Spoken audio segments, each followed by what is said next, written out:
I, 29 male, packed up my stuff and moved out of the apartment I've been paying for while my now ex-girlfriend Sienna, 27, was at her weekly spa appointment, the one I also paid for. After 2 years of being told I'm the problem whenever I asked basic questions about our relationship, I finally took her at her word.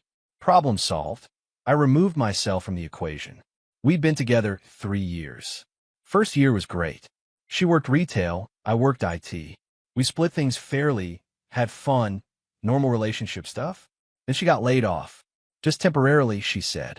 I offered to cover rent and bills while she job searched. No big deal. Partners support each other. That was 2 years ago. The job search turned into, I need to find myself first. Then, I'm focusing on my wellness journey. Then traditional work doesn't align with my values. Meanwhile, I'm covering rent on a 2-bedroom apartment, $1,800 per month.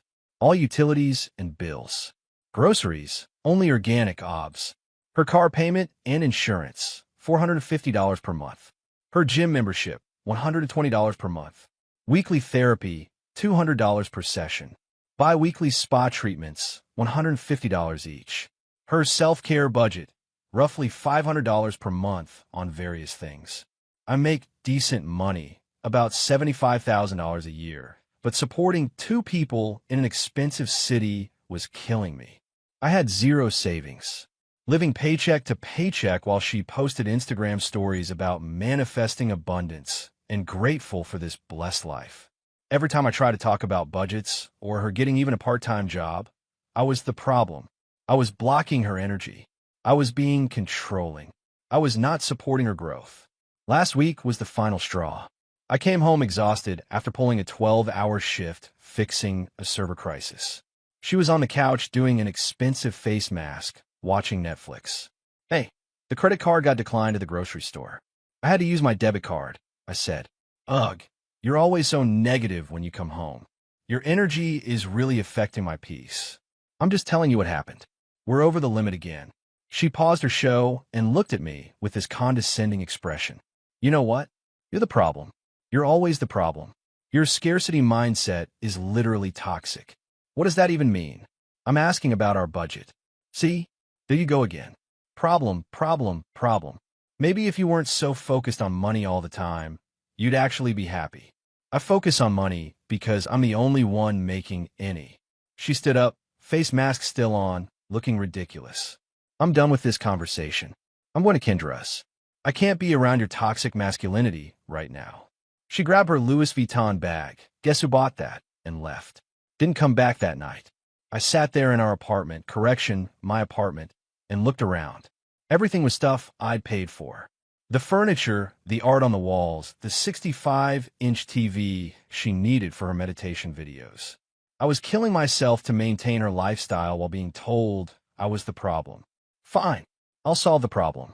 Next day, while she was at her standing spa appointment, I packed all my stuff, called the landlord and gave 30 days notice. Lease was month to month in my name only. Canceled all the subscriptions and services in my name. Removed her as an authorized user on my credit cards. Stopped the automatic transfer that funded her checking account. Changed my passwords on all streaming services. I left a note. You're right. I was the problem. Problem solved. The apartment is paid through the end of the month. After that, it's all yours. Best of luck on your journey. Then I moved into a buddy's spare room. $600 per month, utilities included. First time in 2 years I could breathe financially. The call started 3 hours later. I didn't answer. The text came next. Where are you? Why is Netflix not working? Did you seriously leave? This isn't funny. We need to talk about this like adults. You can't just leave. I'm calling the police. Please answer me. I didn't mean it like that. You're overreacting. I sent one text back. You said I was the problem. I removed the problem. Good luck. Then I muted her number. Not blocked. I wanted the evidence if she escalated, but muted. According to our mutual friend Janine, who's staying neutral but keeping me informed, Sienna spent the first 2 days convinced I was bluffing.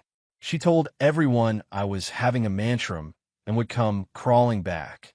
When the spa called to confirm her next appointment and mentioned her card was declined, reality started setting in. That's when the real entitlement kicked in. But I'll save that for the update. Just needed to get this off my chest. 2 years of being told I'm the problem while bankrolling someone's entire life. Well, problem solved, Sienna. Hope your manifestation practice includes rent money. Update 1. Holy crap, the entitlement escalation has been wild. Thanks for all the support on my first post. Some of you called exactly what would happen, and you were 100% right. So after the spa cancellation reality check, Sienna went through what I can only describe as the 5 stages of entitled grief. Stage 1, denial. She legitimately thought I'd cave after a few days. Kept posting on Instagram like nothing happened. Living my best life. 2 heart sparkles with selfies in the apartment. Janine told me she was telling people we were taking space to grow individually and that I was on a business trip. Stage 2, anger. When a Netflix, Hulu/HBO/Disney Plus all stopped working on the same day, she lost it. Sent me 73 text messages in 2 hours. Highlights include, "You're financially abusing me. I'll sue you for abandonment. You OWE me alimony. We were basically married. I'm going to tell everyone what kind of man you really are. Ma'am, we were never married. There's no common law marriage in our state. And tell everyone what, exactly? That I stopped paying for your life?" Stage 3, bargaining. This was pathetic. She tried everything. "If you come back, I'll consider maybe looking for a part-time job eventually. We can make a chore chart so you don't feel so overwhelmed. I'll cut back to spa visits once a month. I'll only shop at Whole Foods for special occasions." Notice she never offered to actually get a job immediately or pay for anything herself. Stage 4, manipulation. When bargaining failed, she got creative. Claimed she was pregnant. Sent her a congratulations text and a link to Wick. She admitted she lied within an hour. Sick with a mysterious illness that required expensive treatment. Being evicted illegally. I forwarded her the landlord's number. Suicidal. I called 911 for a wellness check. She was pissed but fine. Stage 5, desperation. This is where it gets good. Remember her car? The one I've been paying for? Well, the payment was due 5 days after I left. She had no money to pay it. She actually had the audacity to text, "The car payment is due. I know you're mad, but you can't let my credit get ruined. That's just cruel." Your credit? The loan is an MY name because you had no income when we got it. I paid it to protect MY credit and immediately started the process to sell it. But here's where Sienna really showed her true colors. Instead of, getting a job, she... Attempt 1. Started a GoFundMe. Help a domestic abuse survivor rebuild her life. She raised $45, mostly from her mom and aunt. The comments were brutal. "Didn't you post pics from the spa last week? Domestic abuse? Girl, you paid your bills. Maybe try Indeed.com instead." Attempt 2. Try to sell my stuff. Posted MY Gaming Console, My Kitchen Appliances, and MY Electronics on Facebook Marketplace. From the apartment I was still technically paying for. I had receipts for everything and reported the post as fraud. They got taken down. Attempt 3. The sugar daddy route. Changed her dating profiles to looking for a generous man who understands a queen's worth. Janine saw her on 3 different apps. The bios all mention needing someone who isn't afraid of investing in their partner's growth. But the peak entitlement came yesterday. I get a call from an unknown number. It's a life coach named Crystal with an E, she emphasized. "Hello, is this Thomas?" "Yes." "Hi, I'm calling on behalf of my client, Sienna. She's hired me to help mediate your relationship transition." "She hired you? With what money?" "That's not relevant. I'm here to help you both find a path forward that honors both your journeys." I found my path. It doesn't include paying for someone who calls me toxic for having a budget. "Thomas, abandonment is a form of abuse. You left Sienna without resources. She's 27 years old. She has 2 degrees. She's able-bodied. The resource she lacks is called a job. I sense a lot of hostility. I sense a scam. How much is she paying you? We've arranged a deferred payment plan based on the settlement we'll negotiate." I laughed. Actually laughed. Settlement? For what? Breaking up with my girlfriend? Good luck with that. Click. This morning, I woke up to an email From a law firm. My heart stopped for a second. Then I read it. It wasn't even on official letterhead. Just a Gmail account pretending to be Sterling Legal Associates, demanding I pay Sienna $50,000 for breach of implied cohabitation contract and intentional infliction of emotional distress. I forwarded it to my actual lawyer friend. His response, "Well, this is fake as hell. Also illegal. Want me to send a real cease and desist?" Yes. Yes, I do. The apartment lease ends in 9 days. Sienna still has no job, no income, and no plan beyond manifest abundance, and find a man who deserves me. Janine just texted me. Girl, she's trying to sell her used Lululemon on Poshmark now. Listed for retail price. Skull. The entitlement is astronomical. We'll update when she gets the real legal letter or the eviction notice arrives. Update 2. The lease ended. Sienna is out. And boy, did she go out swinging. First, let me update you on the cease and desist situation. My lawyer friend sent a beautifully worded letter to both Sienna and her fake law firm, explaining that impersonating a law firm is a crime. Attempted extortion is also a crime. Any further contact would result in actual legal action. The fake law firm email disappeared immediately. Probably because it was just Sienna's friend Destiny pretending to be a lawyer. We tracked the IP address. Came from the same coffee shop where Destiny works. Genius criminal masterminds, these two. But that was just the appetizer. The main course came when move-out day approached. Day -5. Sienna finally accepted this was real. Sent me an itemized bill for services rendered during our relationship. I kid you not, she invoiced me for emotional labor, $25 per hour x 3 years. Household management, $30,000 per year. Intimacy coordinator, $50,000 total. Social planning, $15,000 per year. Total, $186,000. She actually calculated what she thought being a girlfriend was worth and sent me an invoice. Through Venmo, as a payment request. I declined it with a note.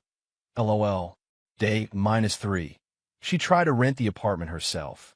Called the landlord pretending I died, and she needed to take over the lease as my common-law wife. The landlord called me very concerned. I had to prove I was alive. When he told her I was very much not dead and she wasn't on the lease, she cursed him out. He's now planning to sue her for harassment. Day -2, the car got repossessed. I'd stopped making payments and told the bank where to find it. She filmed herself crying next to the tow truck, posted it on TikTok with Day in the life of a girl whose ex stole her car. The comments. Was the car in your name? No, but then he didn't steal it, sis. She deleted the video after an hour. Day -1, panic mode. She rented a U-Haul with whose money? Mystery. And tried to take everything from the apartment. And I mean everything. The shower curtain, the toilet paper, the light bulbs. She was literally unscrewing outlet covers when the landlord showed up for the move-out inspection. He called me. Your ex is trying to take the smoke detectors. Is she okay? She told him those were her smoke detectors, the ones that came with the apartment, that she was taking what she was owed. He threatened to call the cops. She left the smoke detectors but took all the batteries. Moving day. I had to be there for the final walkthrough. Brought 2 buddies as witnesses. Good thing, too. Sienna was there with her support squad, Destiny, Kendra, and her mom. The apartment was trashed. Not damaged, just filthy. Food left out, trash everywhere, bathroom disgusting. Like she deliberately made it as gross as possible. Her mom saw me and immediately started. How could you do this to my baby? She gave you the best years of her life. She gave me bills, Margaret. Lots and lots of bills. She loved you. She loved my credit card. Then Sienna tried one last Hail Mary. If you love me at all, you'd at least give me first month's rent for a new place. You know I can't afford anything right now. Get a job. That's financial abuse. No, it's called being an adult. The landlord documented everything, told her she's not getting the security deposit back that I paid, and that she owes $1,400 in damages and cleaning fees. Her response? I don't have any money. This is Thomas's apartment, and you're the tenant who trashed it, the landlord said. The lease agreement you're on as an occupant makes you liable. She tried to storm out dramatically, but remembered she no longer had a car. Had to wait for her mom to drive her. Kill the vibe. But here's the best part. Yesterday, I'm at a sports bar with some friends. Walk in and see Sienna working there as a waitress. First job in 2 years. She sees me, freezes. I wave. Sit in her section. Because I'm petty like that. She has to serve us. Has to be nice. Has to bring me my wings and beer with a smile, because she needs the tips. Hey Sienna, didn't know you worked here. Good for you, joining the workforce. She forced a smile so hard I thought her face would crack. What can I get you? I ordered. Tip 20% because I'm not a monster. But I wrote on the receipt. See? Working isn't so toxic after all. Smiling face with smiling eyes. My buddy overheard her complaining to another waitress later. That's my ex. He literally ruined my life. I had to move back with my MOM. I'm 27. The other waitress. Why did he ruin your life? He stopped paying for everything and abandoned me. The other waitress. So he stopped giving you free money? It wasn't free. I was his girlfriend. The other waitress just walked away. Today I signed a lease on my own one-bedroom apartment. Small but mine. I have a savings account again. I can afford to go out sometimes. I'm not stressed about money constantly. Meanwhile, according to social media, public profiles, I'm not stalking. Sienna is living with her parents, working full-time at the sports bar, selling her designer bags on Poshmark at realistic prices now, posting motivational quotes about starting over and Phoenix rising from ashes. The funniest post. Sometimes the universe removes people from your life who are holding you back from your true potential. Grateful for new beginnings. Dizzy. The audacity. I was holding you back. From what? Professional couch sitting? Her mom messaged me one last time. I hope you're happy. She cries every night. She can cry into her paychecks now. Blocked. Final update. This is the last update because the Sienna saga has reached its ridiculous conclusion. Remember how she was working at the sports bar? Well, that lasted exactly 3 weeks. Not because she quit, because she got fired. For what, you ask? She gave out her Venmo handle to male customers with little notes saying, tips appreciated outside of work too. 2 hearts. Management found out when a customer complained. Apparently, she told one guy that she was struggling because her abusive ex left her with nothing, and he felt uncomfortable. But before she got fired, something amazing happened. I was out with friends, different sports bar, didn't want to make a habit of running into her when I get a text from a number I don't recognize. Hey, is this Thomas? I'm Craig. I met your ex Sienna at sports bar. She gave me your number as a reference. A reference? For what? I had to know. Reference for what exactly? She applied to be my personal assistant. Said you could vouch for her work ethic and organizational skills.